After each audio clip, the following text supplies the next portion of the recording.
ఒకసారి మా నాన్నగారు బీరువా సర్దుతూ ఉన్నాను, బట్టలు ఏవో సర్దమంటే సర్దుతూ ఉన్నాను. అలా సర్దుతూ ఆ బీరువా చూసేసరికి ఒక లెటర్ నాకు కనబడింది, ఒక ఉత్తరం కనబడింది. ఆ ఉత్తరం తీశాను. ఏంటి ఈ ఉత్తరం, మా నాన్నగారు ఎందుకు ఈ ఉత్తరం ఇక్కడ పెట్టారా అని తీసి చూస్తే ఆ ఉత్తరం చదవగానే కళ్ళం నీళ్ళు వచ్చాయి. ఎవరో మా నాన్నగారు ఏదో విషయంలో గదించారు. ఆ విషయాన్ని ఆ వ్యక్తి జీర్ణించుకోలేక బండ బూతులతో ఒక ఉత్తరం రాశాడు. ఇన్లాండ్ లెటర్ అంటారు కదా, బ్లూ కలర్లో ఉంటుంది. ఆ లెటర్ అన్నమాట. సంబోధన దగ్గర నుండి ముగింపు వరకు కూడా బండ బూతులు తిడుతూ మా తండ్రి గారిని చాలా అవమానపరిచాడు. ఆ ఉత్తరం చదవగానే చాలా బాధ అనిపించింది. మా తండ్రి గారు ఏదైనా ఉద్యోగం ఏదైనా చేసుకుని ఉంటే, వారికి ఉన్న స్థాయిని బట్టి ఆల్రెడీ టెలికమ్యూనికేషన్లో ఒక మంచి ఉద్యోగం వదిలిపెట్టేసి వచ్చారు. ఒకవేళ ఆ స్థాయిలో ఉండుంటే బహుశా ఎవరు ఇలా మాట్లాడి ఉండకపోవచ్చు కదా. సేవ చేస్తున్నారు కదా కొన్నిసార్లు అవమానాలు, సేవ చేస్తున్నారు కదా కొన్నిసార్లు ఈ అపహాస్యం. కొంతమంది సేవకులు అంటే ఎప్పుడు అదే దృష్టి ఉంటుంది వాళ్ళకి. అవన్నీ మాటలు చదవగానే బాధ అనిపించింది. కొన్నిసార్లు చూడండి, బాధ ఎలా ఉంటుంది అంటే ఎంత అదిమి పెట్టుకోవాలనుకుంటే అంత ఎక్కువ చేస్తూ ఉంటుంది కదా, అదే గుర్తొస్తూ ఉంటుంది కదా. ఆ చివరిలో ఒక మాట రాశాడు, నువ్వు కానీ నీ సంతానం కానీ రాజమండ్రి పరిధులు దాటి, సరిహద్దులు దాటి మీరు వెళ్ళి సేవ చేయలేరు. అంటే ఉద్దేశం ఏంటంటే రాజమండ్రిలోనే మీరు ఎంతకాలం ఉన్నా ఇక్కడే ఉంటారు. ఇది దాటి వెళ్ళి మీకు సేవ చేసే అవకాశం ఉండదు. మీ స్థాయి అది, మీ అంతస్తు అది, ఎక్కువగా అనుకోవద్దు అనవసరంగా అన్నట్టుగా హ్యూమిలియేట్ చేసి, అపహాస్యం చేసి రాశారు. ఒకవేళ అదే నిజంగా దేవుని చిత్తం అయితే ఓకే, రాజమండ్రిలోనే ఈ సరిహద్దుల్లోనే ఉండాలని దేవుడు నిర్ణయించి ఉంటే that's okay, we are so happy to receive it. కానీ ఆ వ్యక్తి ఉద్దేశం ఏంటో తెలుసా, మీ కెపాసిటీ అంతా, ఇది దాటి వెళ్ళలేని బలహీనులు మీరు, మీ గురించి మీరు ఏమైనా పెద్దగా అనుకుంటున్నారా, మీ వల్ల కాదు అని ఆ క్రింద మాట రాశాడు. అక్కడ నాకు కొంచెం పట్టుదల పెరిగింది. వెంటనే ఆ ఉత్తరాన్ని తీసుకొచ్చి దేవుని సన్నిధిలో పెట్టి ప్రార్థన చేశాను. ప్రభువా, నువ్వు ఎవరికి ప్రూవ్ చేస్తావో లేదో నాకు తెలియదు, కానీ ఇతనికి మాత్రం నువ్వు ప్రూవ్ చేయాలా. ఒక్క దేశం, నేను సేవకు అప్పుడే కొత్తగా వచ్చినాను, నేపాల్ అయినా పర్లేదు, భూటాన్ అయినా పర్లేదు, బంగ్లాదేశ్ అయినా పర్లేదు, కొంచెం ఇబ్బంది అయినా పాకిస్తాన్ అయినా పర్లేదు, ఒక్క దేశం తీసుకెళ్ళిన ఆయన ఈ వ్యక్తి నోరు మూయబడాల. నేను అనుకున్న తప్పు, వీరి పక్షాన వీరి దేవుడు ఉన్నాడని గుర్తించాల వ్యక్తి. Take me to one country in my life time. ప్రార్థన చేశాను దేవుని సన్నిధిలో. దేవుడు వింటాడు కదా, ఆయన తన ప్రజల పక్షాన ఉండేవాడు కదా. 100కు దగ్గరగా తీసుకొచ్చేసాడు దేవుడు. దేవుడు నా మనస్తోత్రం. Not only 1. వరల్డ్ కాన్ఫరెన్స్లో రేపు నవంబర్లో వరల్డ్ కాన్ఫరెన్స్ జరగబోతా ఉంది. I would like to present that documentary. 100 దేశాల్లో దేవదేవుడు మన పరిచర్య ద్వారా దేవుని స్వాతంత్రాన్ని వ్యక్తిగతంగా అడుగుపెట్టడానికి, కొన్ని కష్టమైన దేశాలు, క్లిష్టమైన దేశాలు, ఇబ్బందికర వాతావరణాల మధ్యలో కూడా దేవుడు తీసుకెళ్ళి క్షేమంగా బయటికి తీసుకొచ్చాడు ఆయన. వరల్డ్ కాన్ఫరెన్స్లో I would like to share that test. Are the revelations that I have found by studying him. So as I started studying, I caught the revelation of Passover. I said, I am going to take the Passover. When doctor said nothing is working, your health is gone, your womb is gone, you have problem, autoimmune, your blood is wrong, everything what they could say, the medical science was wrong. I knew one thing. Life of a creature is in the blood. I know my life is not in my blood. My life is in the blood of Jesus. So I started to take Passover. I kept my faith in Passover.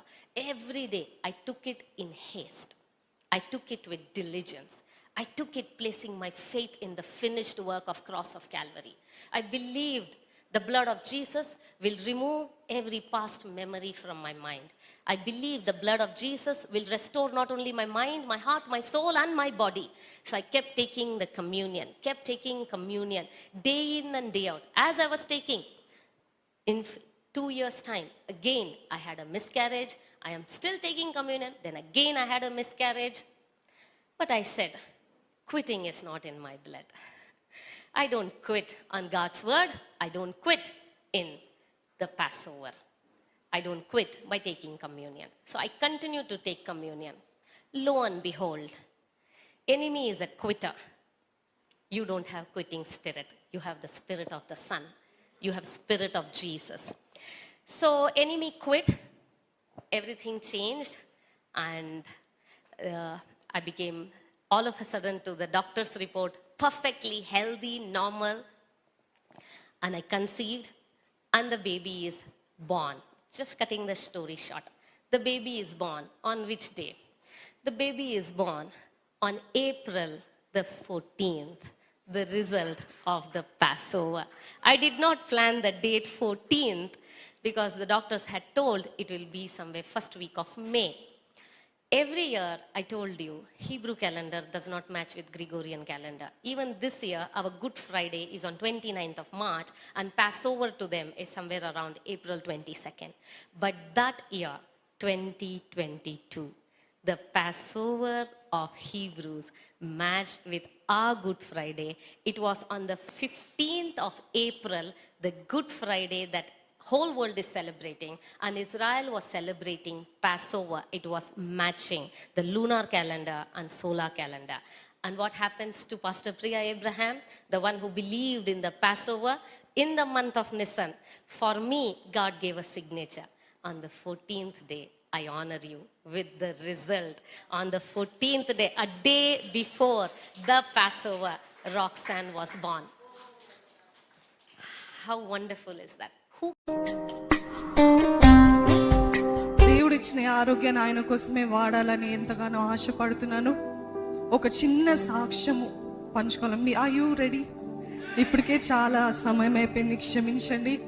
కానీ ఎలాగో వర్షం పడుతుంది కాబట్టి I'm taking advantage of the situation.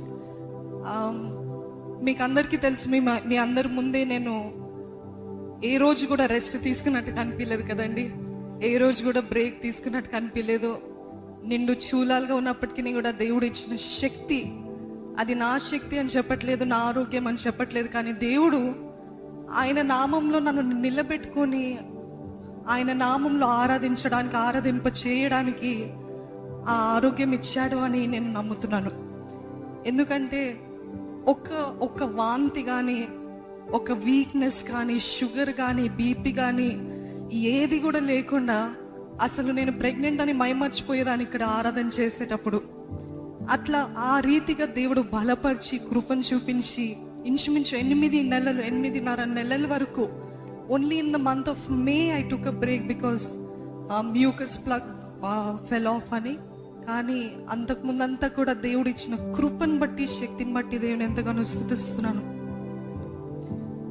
ఈ pregnancy plan చేయలేదండి. గత 3 pregnancies, 3 బిడ్డల్ని దేవా కుమారుడిని దయచేయ్యా అని అడిగాము. దాని తర్వాత మరలా కుమారుడిని దయచేయ అడిగాము. దాని తర్వాత దేవా 2 కుమారులు ఉన్నారయ్యా, ఒక కూతురు ఉంటే బాగుంటుంది అంటే కూతుర్ని ఇచ్చాడు దేవుడు. 3తో సరిపెట్టుకుందామని గత సంవత్సరం 2021లో we wanted to take an appointment with the doctor family planning కోసం. అదే సమయంలో good Friday 40 days fasting prayer జరగటంతో సరే ఇది ముగించిన తర్వాత we still have the dates. డాక్టర్తో మాట్లాడినది, డాక్టర్ తోటి చెప్పినది, డాక్టర్ పలానా డేట్ రోజు మేము వస్తాము అని చెప్పింది ఉంది. కానీ ఫర్ అన్అవాయిడబుల్ సర్కమ్స్టాన్సెస్ బట్టి we didn't go to the doctor. దాని తర్వాత మరలా కోవిడ్ రావటం జరిగింది. ఇంకా అలాగా డిలే అవుతూ ఉండింది. సో ఫ్యామిలీ ప్లానింగ్ లేదు, ఏం లేదు. దాని తర్వాత ఏం జరిగిందంటే చిల్డ్రన్స్ డే రోజు November 14th రోజు ఎందుకో అనుమానం వచ్చింది దైవజనులకి, నాకు మాత్రం రాలేదండి. ఎందుకు టెస్ట్ చేసుకోకూడదు అని అన్నారు. ఎందుకంటే అప్పటికే నాకు కొంచెము నీరసంగా అనిపించడం అలాగా ఉన్నప్పుడు ఆయన వై డోంట్ యూ టెస్ట్ అన్నారు. November 14th on Children's Day, it was a Sunday. ఆ ఆదివారం దినాన అప్పుడు ఎర్లీ మార్నింగ్ సర్వీస్ 7 AM కూడా వచ్చేదాన్ని కాబట్టి నేను మొదటిగా లేచి ఆయన లేపి అలాగా ముందుకు వెళ్ళే ఆ టైంలో సరే ఊరికే టెస్ట్ చేసుకుందామని చూస్తే పాజిటివ్ వచ్చింది. నేను సంతోషించానా అంటే అస్సలు సంతోషించలేదు. I was shocked. మానవ నైజం కదా, హ్యూమన్ టెండెన్సీ కదా. దేవా ఆల్రెడీ 3 పిల్లలు ఉన్నారయ్యా, చిన్నది జూనియర్ అప్పుడు కొట్టి 1 year బేబీ, వీళ్ళనే మేనేజ్ చేయలేకపోతున్నాను దేవా, వీళ్ళనే చూసుకోలేకపోతున్నాను, ఈ సేవా భారంతో ముందుకు వెళ్ళలేకపోతున్నాను దేవా అని కన్నీరు పెట్టేస్తానండి. Why Lord, why have you given we haven't plan, we haven't even decide. ఎందుకంటే మేము చేయాల్సిన ప్రయత్నాలు అన్నీ చేస్తాం. How can this happen Lord అని నాకు గుండె ఆగిపోయిన పరిస్థితి. వెంటనే ఇంకా ఆయనని లేపడం జరిగింది, ఆయనకు చూపించడం జరిగింది. ఇద్దరము, యూ వోంట్ బిలీవ్, కొద్దిసేపు మౌనంగా అలానే కూర్చున్నామండి. అర్థం కాలేదు, ఏంటి దేవా, ఏంటి ఏంటి అని. ఆ రోజు ఆదివారం రోజు ఆరాధన జరిపించి మరలా నేను అక్కడ కూర్చొని పక్కన కూర్చొని ఏడుస్తా ఉన్నా. దేవా, నా శక్తి వల్ల కాదయ్యా, నా వల్ల అవ్వదయ్యా. ఇప్పుడిప్పుడే మరలా అప్పుడే అన్లాక్ జరిగింది, చర్చెస్ అన్ని అన్లాక్ జరగడం జరిగింది. So I was telling God, lord I don't want, lord I cannot handle this lord. నేను తట్టుకోలేనయ్యా, నేను చేయలేనయ్యా, నలుగురు బిడ్డలతోటి నీ సేవలు ఎలాగ ముందుకు వెళ్ళాలయ్యా అని నేను ఆలోచిస్తున్నప్పుడు, ప్రార్థన చేస్తున్నప్పుడు, ఏడుస్తున్నప్పుడు దేవుని సన్నిధిలో ఆయన ఈ వాక్యాన్ని ఇచ్చి ఉన్నాడండి. ఒక్క మాట చదివి మీకు చెప్తాను. సామెతల గ్రంథం 8వ అధ్యాయం 23వ వచనము.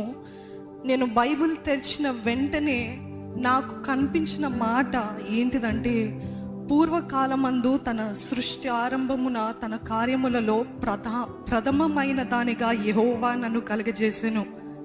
అనాది కాలము మొదలుకొని మొదటి నుండి భూమి ఉత్పత్తి అయిన కాలమునకు పూర్వము నేను నియమింపబడి తిని, భూమిని దాని మైదానంలో ఆయన చేయక మునుపు, నేల మట్టిని రవ్వంతయు సృష్టింపక మునుపు నేను పుట్టి తిని, నేను ఆయన యొద్ద ప్రధాన శిల్పినై అనుదినము సంతోషించుచు నిత్యము ఆయన సన్నిధిని ఆనందించుచుంటిని. హల్లెలూయా. వాక్యం తెరిచిన వెంటనే ఈ వాక్యం వచ్చింది. అంటే what God was trying to say is, even before you have planned it, even before you wanted it, even before you have desired anything else, భూమి పుట్టింపక ముందే నేను దీన్ని నిర్ణయించి తిని అని దేవుడు చెప్పి ఉన్నాడండి. దేవునికే సమస్త మహిమ కలుగును గాక. It is God's plan. ఈ ముగ్గురు మేము కోరుకున్న బిడ్డలు, ఇదైతే దేవుడు ఇచ్చిన బిడ్డ అండి. దాన్ని బట్టి దేవుని ఎంతగానో స్తుతిస్తున్నాను.